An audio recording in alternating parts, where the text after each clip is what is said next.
ವಾ ಯಜಮಾನ್ರೆ, ಕಂಬಳ ಬಂತಲೆ, ನಮ್ಮ ನೆಡೂರು ಕಂಬಳ ಬಂತಲೆಗಿಂತಲೇ ಅಂಬುದು ಬೇಡ.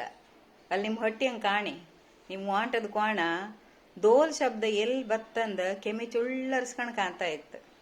ಕೊಡಿ ತಿಂಗಳು ಬಂತು, ನಮ್ಮ ಕೋಣಗಳ ಚೆಂಗೆ ಬೇರೆ. ಇದೇ ಕೊಡಿ ತಿಂಗಳು 22 ಹಪ್ಪಂಗೆ ಅಂದ್ರೆ ಡಿಸೆಂಬರ್ 8 ಆದಿತ್ಯವಾರ ನಮ್ಮ ನೆಡೂರು ಕಂಬಳ.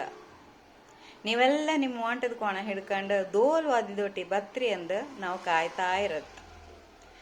ತಲೆಮಾರಿಂದ ಸಂಪ್ರದಾಯ ಮತ್ತು ಕುಲದೇವರ ಸೇವೆಯನ್ನು ನಡೀತಿದ್ದ ಈ ಕಂಬಳ ಈಗ ಸ್ಪರ್ಧೆ ಆಗಿ ಮುಂದುವರಿತಾ ಇತ್ತು.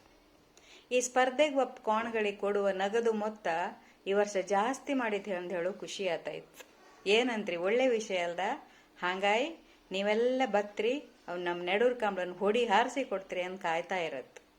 ಅದು ಅಲ್ಲದೆ ಪ್ರತಿ ವರ್ಷದ ಹಾಗೆ ಮಕ್ಕಳು ಮತ್ತು ಯುವಕರದ್ದು ಹಗ್ಗ ಜಗ್ಗಾಟ, ಕೆಸರುಗೆದ್ದೆ ಓಟ, ಅದನ್ನೆಲ್ಲ ಕಾಮ್ದೇ ಒಂದು ಸಂಭ್ರಮ.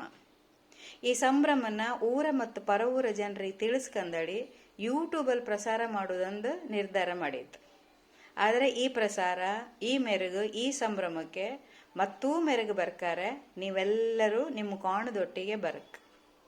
ತಮ್ಮೆಲ್ಲರನ್ನು ಆದರದಿಂದ ಸ್ವಾಗತಿಸುವ ನಡೂರು ಕಂಬಳಗೆದ್ದೆ ಮನೆ ದಿವಂಗತ ಅಂತಯ್ಯ ಹೆಗ್ಡೆ ಅವರ ಮಕ್ಕಳು, ಅಳಿಯಂದಿರು, ಸೊಸೆಯಂದಿರು, ಮೊಮ್ಮಕ್ಕಳು, ಮರಿ ಮೊಮ್ಮಗ ಹಾಗೂ ಕುಟುಂಬಸ್ಥರು.